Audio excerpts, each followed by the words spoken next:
lagi. Shalom. Haleluya saudara. Kita bersyukur hari ini Tuhan bisa ada ketemu semua karena kebaikan Tuhan. Amin. Sama-sama dengan saya bilang, saya orang yang paling disayang Tuhan. 3 ya. Saya orang yang paling disayang Tuhan. Sekali lagi, saya orang yang paling disayang Tuhan. Amin.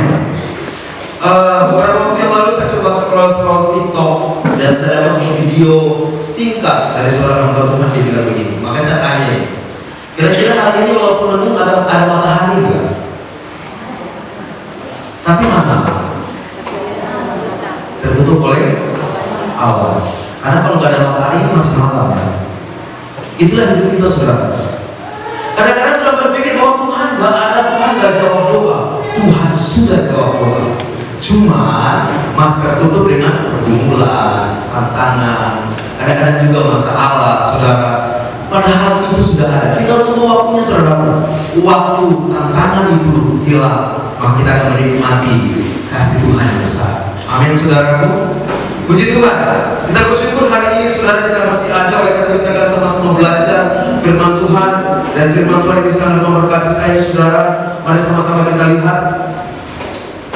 Ini soalnya.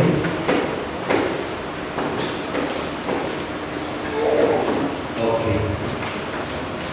Tema kita hari ini adalah percaya, memiliki hubungan, dan terima anugerah. Puji Tuhan.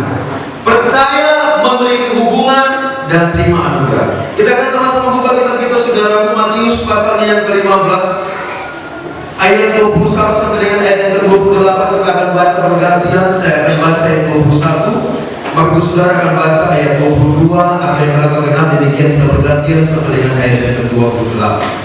Matius 15 ayat 21 sampai dengan ayat yang ke-28. Di slide juga ada. Oke, kita akan baca bergantian. Saya baca ayat 21, demikian firman Tuhan, judulnya Perempuan Kanaan yang Percaya. Ayat 21 sudah begini. Lalu Yesus pergi dari situ dan menyingkir ke daerah Tirus dan Sidon.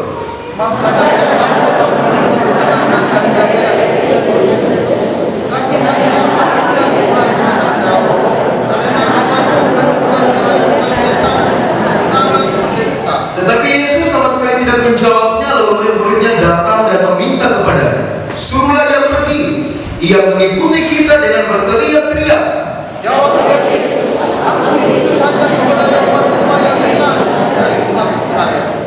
Tetapi perempuan itu mendekat dan menyembah dia sambil berkata, Tuhan, tolonglah.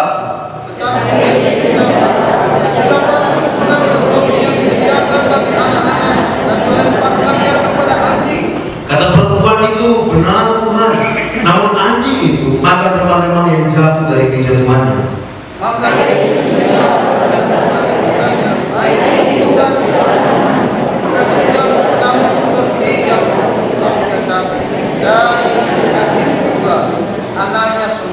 Amin. Saudara, ini cerita luar biasa saudara. Kalau saudara baca dengan baik-baik, saudara renungkan, maka saya percaya saudara akan diberkati dengan cerita ini. Ini bukan gampang, tapi kita akan melihat bagaimana proses Tuhan begitu besar buat seorang perempuan ini, dan pada akhirnya apa yang dia percaya, dan waktu dia memiliki hubungan, dia terima anugerah. Kenapa saya bilang anugerah saudara? Nanti kita akan lihat penjelasannya. Oke, saya dengan cepat kita akan sama-sama lihat dulu perempuan ini saudara. Kita akan belajar. Ayat 22 bilang begini.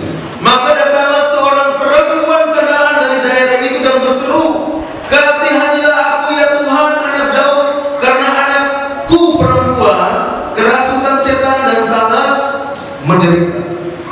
Saudara, kita akan belajar yang pertama di sini. Ada satu pergumulan, ada satu masalah yang dihadapi oleh ibu kekasih ini. Apa? Anaknya kerasukan. Dikatakan apa saudaraku? Kerasukan setan, sangat menderita. Kenapa ditulis peran seorang ibu saudara? Berapa banyak kita yang sedang punya pergumulan di rumah kita masing-masing? Berapa banyak kita yang sedang bergumul buat keluarga, buat suami, buat anak-anak, buat masa depan mereka saudaraku. Tapi perhatikan baik saudara, ada seorang ibu yang Tuhan pakai, yang Tuhan urapi untuk benar-benar peduli kepada anaknya. Maka ini paling penting di sini. Ada nggak di sini ibu-ibu yang benar-benar sungguh-sungguh peduli dengan keluarga? Ada nggak ibu-ibu di tempat ini yang benar-benar peduli untuk suaminya? Ada nggak ibu-ibu di tempat ini yang benar-benar peduli untuk keberadaan anak-anaknya?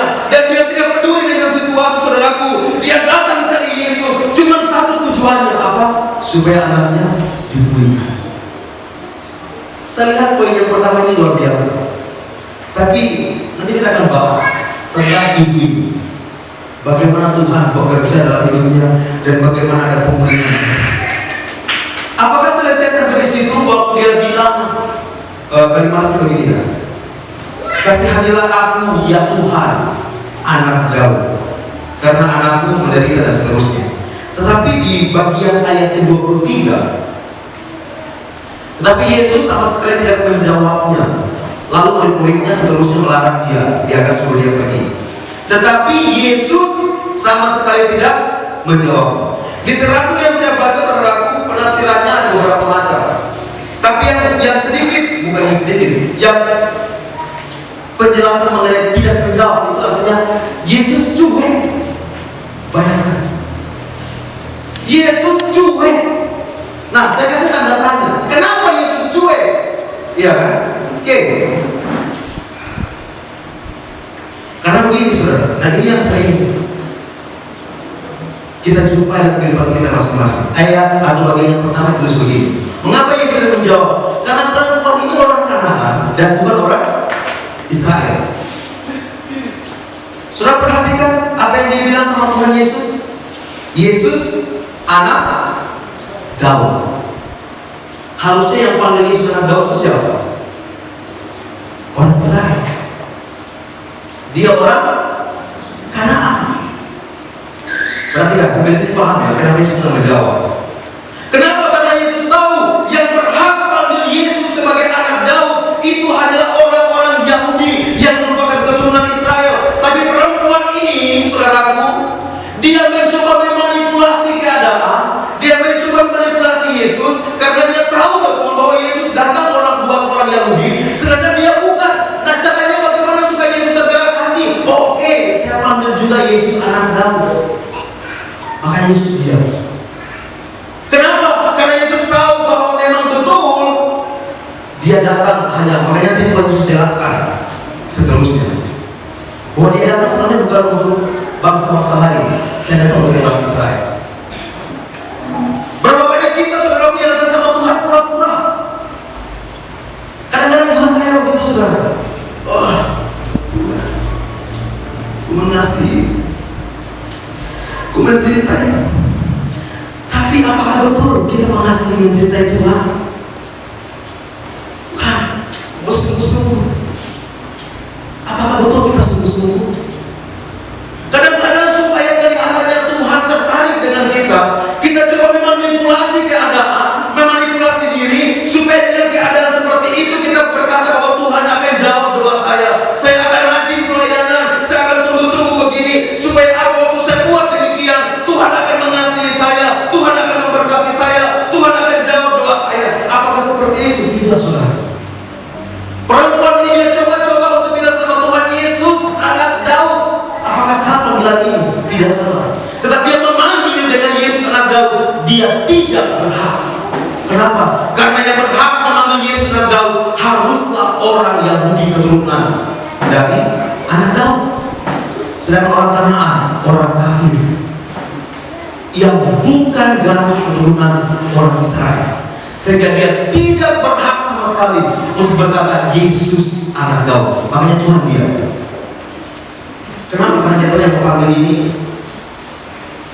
Makanya saudaraku, perhitungannya yang pertama adalah datang sama Tuhan apa adanya dirimu. Katakan amin.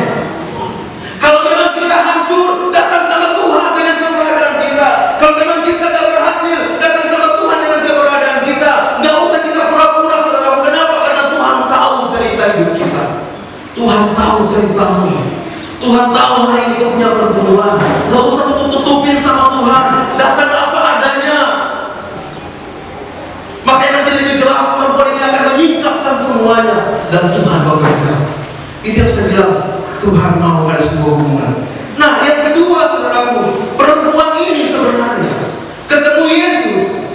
Baik, kita kembali ke bagian ayat 22. Maka datanglah seorang perempuan Kanaan di daerah itu berseru, kasihanilah aku ya Tuhan, anak Daud. Karena apa saudara? Anak itu perempuan kerasukan setan yang sangat menderita. Saudara, yang kedua, perempuan ini ketemu Yesus cuman supaya anaknya apa? Sembuh. Perempuan ini cari Yesus, teriak-teriak cari Yesus, teriak-teriak supaya dipulihkan anaknya. Cuman satu, dia sebenarnya tidak butuh Yesus dalam artian pengen punya hubungan dengan Tuhan. Makanya ini nanti Tuhan koneksi sama hidupnya dan terjadi pemulihan. Tadinya dia cari Yesus supaya anaknya disembuhkan. Bukan dia cari Yesus supaya ada hubungan dengan Tuhan. Bukan. Dan saya temukan, sering juga saya begitu, saudara. Saya berdoa karena saya butuh sesuatu. Saya masuk kamar berdoa karena saya punya pergumulan. Saya masuk kamar berdoa karena ada yang saya rindu Tuhan kerjakan dalam keluarga saya. Makanya saya berdoa. Ini perempuan Kanaan. Dia cari Yesus supaya apa? Anaknya sembuh. Bukan ada hubungan, bukan hidupnya dipulihkan, tapi supaya berkat Allah dinyatakan. Dan itu sering saya lakukan, saudara. Berapa banyak di antara kita yang mungkin seperti itu. Kita cari Yesus karena kita pengen Tuhan berkati keluargaku. Atau video, saudaraku, saya dari pagi cari-cari video, saya tidak dapat. Itu video begini, ada satu ibu, mamanya baru pulang. Apakah dari luar kota, karena dia bawa koper. Kemudian di tangan kanannya ini oleh-oleh buat anaknya. Anaknya perempuan datang, lari di ujung sana. Mamanya udah sembuh. Wah, karena kan sudah lama berpisah kan, ada kantongan oleh-oleh. Sudah tahu anaknya ambil apa? Kantong oleh-oleh. Dan mama ke tangan suruh ini. Namanya selamat ketemu ya. Tiba-tiba itu ada dari saat waktu saya lihat video itu sederhana, tapi itulah kita dengan Tuhan, saudara. Betul gak? Tuhan membuka tangan, ayo nak. Tapi yang kita ambil berkatnya bukan Tuhannya. Betul gak? Berbagai kita melayani saudaraku. Yang kita butuh waktu saya melayani supaya Tuhan berkati keluarga. Berbagai kita yang sungguh-sungguh berdoa, tapi tujuannya supaya Tuhan berkati keluarga. Bukan ketemu dengan pribadinya. Dan waktu saya lihat video itu, cuma video itu saya ditegur. Bahwa memang kadang-kadang mana itu begitu. Mana ambil kita penyembahan panjang-panjang, ternyata bukan buat saya, cuma kau pengen sesuatu terjadi buat rumah tangga. Supaya Tuhan jawab pergumulan, kau doa panjang lebar, penyembahan satu jam, tapi bukan ketemu dengan saya. Nah, ini yang Tuhan mau koreksi bagi seorang perempuan Samaria, Kanaan. Bahwa cari Tuhan bukan cari berkatnya, cari Tuhan untuk punya hubungan dengan Dia. Amin. Maka Bapak Ibu datang gereja, cek hati kita. Saya ke gereja hari ini, sama dengan anak kita cuma mengambil berkat, atau saya ke gereja hari ini, saya mau ketemu dengan Tuhan. Tuhan tahu hatiku, Tuhan tahu cerita hidupku, Tuhan tahu pergumulanku, dan saya mau dirangkul oleh Tuhan. Kalau saudara ketemu dengan Tuhan, saudara pasti terima berkat. Amin. Nah, makanya ini Tuhan mau ubah dari hati seorang perempuan. Kita bagian terakhir.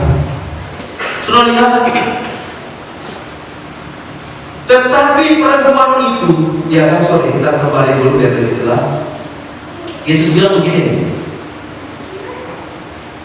Aku diutus hanya kepada domba-domba yang hilang dari umat Israel. Yesus kasih penjelasan. Kenapa Yesus diam? Karena memang jelas. Ini perempuan ini orang Kanaan. Dan Yesus bilang, aku datang. Aku diutus bukan buat kamu, buat umat Israel. Jelas begitu. Nah, saudara, ketika apa yang perempuan lakukan, ini titik balik pemulihan terjadi di sini, di ayat ini. Waktu habis Tuhan bilang demikian, pertanyaannya, apakah perempuan itu lari, saudaraku? Apakah perempuan itu meninggalkan Tuhan, saudara? Halo, Alkitab catat dia apa? Apa, saudara? Mendekat, tapi kita tidak. Waktu Tuhan gak jawab, bukan kita mendekat, kita makin jauh.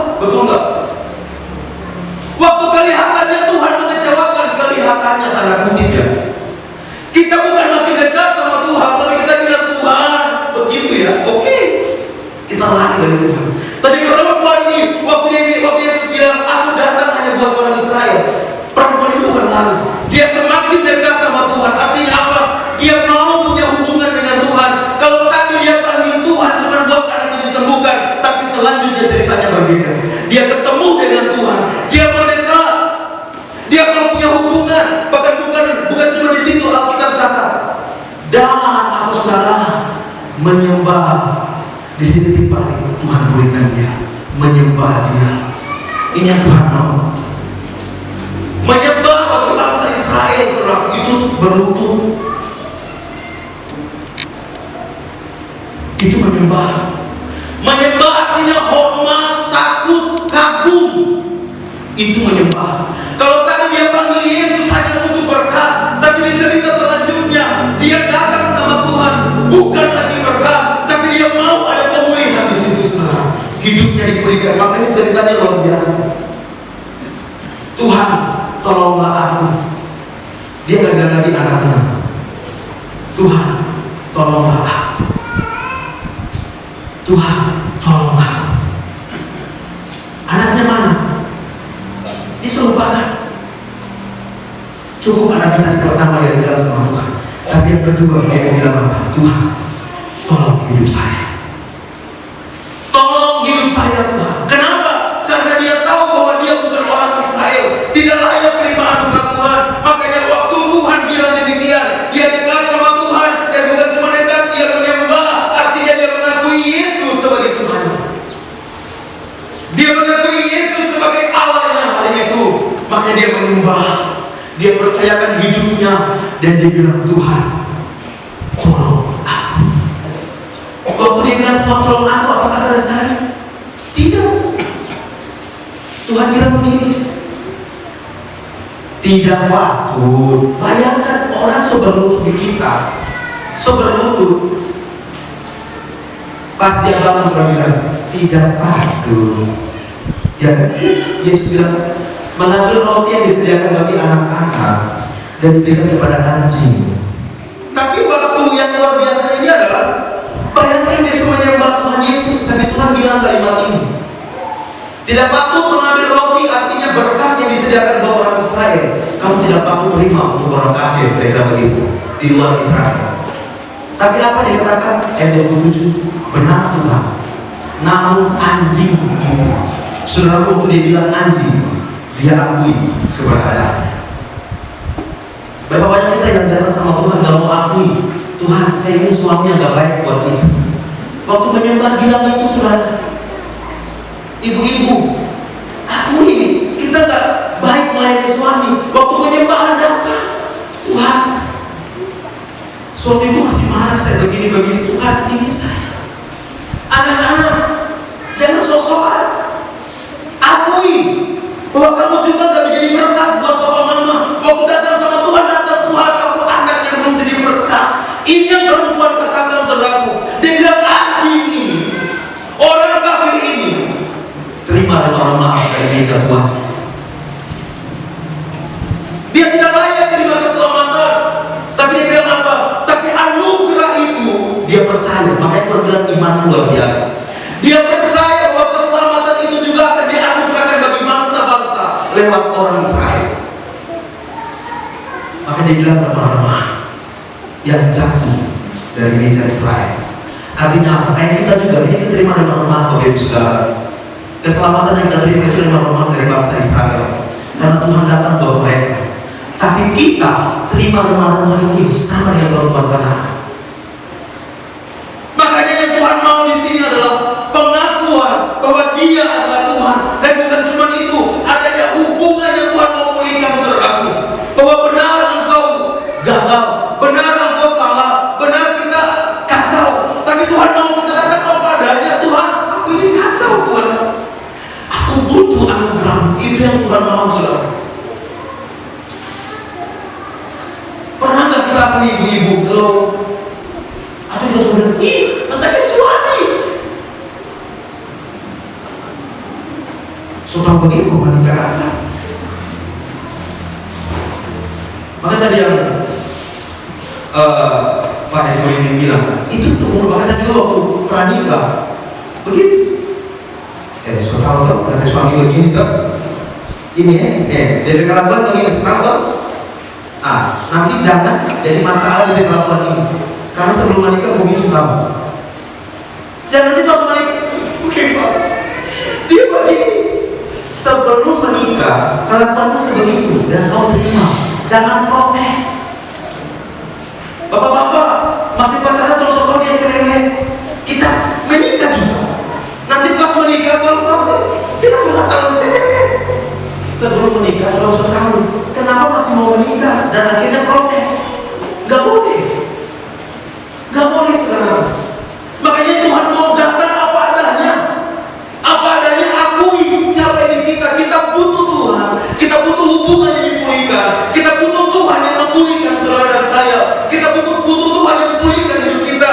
Makanya perempuan ini datang yang bilang, Tuhan anjing ini makan dalam rumah yang jatuh dari meja Tuhan. Dia akui memang dia gak layak terima keselamatan. Tapi karena anugerah-Mu Tuhan, ada berkat keselamatan juga buatku yang tidak layak ini. Dan Tuhan bilang apa? Hai ibu, besar imanmu. Kalau Tuhan bilang iman, keselamatan terjadi buat ibu ini. Betul dia orang Kanaan, tapi keselamatan terjadi buat dia. Maka jadilah kepadamu seperti yang kau kehendaki. Jadi yang Tuhan mau dipulihkan itu hubungan. Waktu hubungan dipulihkan, berkat Allah dinyatakan. Waktu berkat Allah dinyatakan, kita gak jadi sombong. Kenapa? Karena kita sudah dipulihkan hubungan. Yang repot itu kalau kita cari Tuhan cuma berkat. Waktu kita diberkati, oke, kita lihat orang lain. Siapa lu? Saya. Tapi waktu kau ketemu dengan Tuhan, dan waktu kau ketemu dengan Tuhan, kau diberkati, kita akan berdiri dan berkata, Tuhan, berkat ini karena anugerah, bukan karena aku. Amin. Amin saudara. Ayo datang sama Tuhan apa adanya. Bapak-bapak, akui dalam kelemahan. Ibu-ibu, datang sama Tuhan dengan kelemahan, akui. Anak-anak muda, tantanganmu besar deh, pergumulanmu berat. Tapi percayalah, waktu kau punya hubungan dengan Tuhan, Tuhan akan bantu kamu. Amin. Saya selalu bilang, kalau Anda selalu pasti tahu, kamu tidak akan jadi papa dengan mama yang baik sebelum kamu menjadi anak yang baik. Tidak bisa. Kamu harus dari anak baik dulu, baru kamu akan jadi orang tua yang baik. Tidak mungkin. Oh nanti kalau semua nikah, Bapak Ibu, saya ini pernah berjanji di istri saya. Pernah. Waktu itu saya sekolah teologi dan janji laki-laki, adik-adik perempuan, semuanya mau kosong. Nanti kalau semua nikah, saya janji yang saya berbuka tapi Tuhan. Amin. Siapa yang bisa berubah? Tuhan yang bisa mengubah kita. Waktu kita berserah, kita akui kita butuh Tuhan, maka Tuhan akan mengubahkan. Saya nggak bisa lepaskan. Tapi waktu saya bilang Tuhan, saya terikat dengan ini Tuhan, saya nggak bisa. Tuhan, yes, kau mengampuni, aku akan tolong. Tapi kalau dia bilang, saya janji 1 bulan lagi, itu cuma janji. Berapa banyak yang janji nggak ditepati? Ya, saya janji kalau saya suruh menikah dengan anak, saya tidak mau Pak ini lagi. Saya Pak ini. Kalau sudah terikat lama dengan tidak Pak ini, akan tidak Pak ini. Susah. Makanya buat adik-adik yang masih pacaran, kalau laki-laki berjanji, laki-laki berjanji, tidak nanti semua nikah saya berubah, kasih putus. Kalau dia mau berubah sekarang, bukan nanti, itu jelas. Kalau masih tunggu nanti, syukur kalau dia berubah. Kalau sampai meninggal tidak berubah, selamat tinggal untuk keluar kan? Itu. Jadi jangan ada sama kebal, sampai semua mereka duduk sama-sama, orang mencari dari awal, iya kan? Karena itu pergumulan. Makanya saya sama Michelle yang seperti kekurangan ini. Tapi saya itu depresi itu. Saya sudah menikah dengan saya. Saya di rumah cerewet, lebih cerewet saya daripada dia. Di rumah, mulai tanya dia sama Hana. Orang langsung mengatakan, siapa yang cerewet? Papa Michelle atau Mama Michelle? Papa Michelle, langsung. Tapi resiko yang harus dia terima adalah karena dia memilih saya jadi suami. maka dia dengar radio setiap hari dari saya. Kalau rumah tangga lain kan tidak perempuan mungkin ya. Kalau di rumah tangganya saya. Tapi itu resiko. Dia juga punya kekurangan. Saya harus siap terima. Kadang-kadang Tuhan kok begini. Tapi itulah. Makanya kita datang sama Tuhan. Tuhan, saya nggak sempurna Tuhan.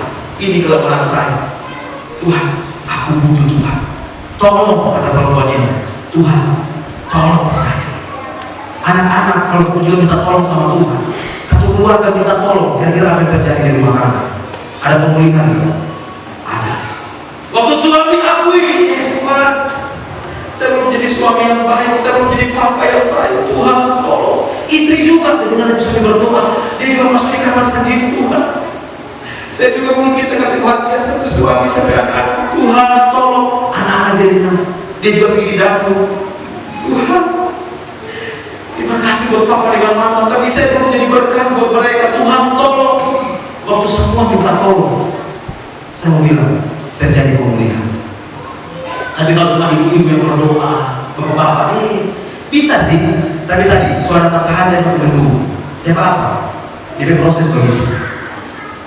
Anak-anak, tapi suami masih belum. Gak apa-apa, masih menunggu. Tapi satu saat, saya mau bilang satu saat perempuan ini, satu saat dia tidak pernah berhenti. Dia tetap berdoa, dia tetap bawa anaknya, dia diproses, dia tetap menyembah Tuhan. Tuhan kerja. Maka ayo kita semua, saya percaya kita adalah anaknya Tuhan. Dan kalau kita anak, Bapak mau kita diberkati. Kalau kita anak, Bapak mau keluarga kita diberkati. Kalau kita adalah anak, Bapak mau karirnya kita diberkati. Kalau kita adalah anak, Bapak mau pelayanan diberkati. Maka ayo bangkit, Tuhan memberkati kita semua. Amin. Kita nyanyi lagu tadi, lagu firman.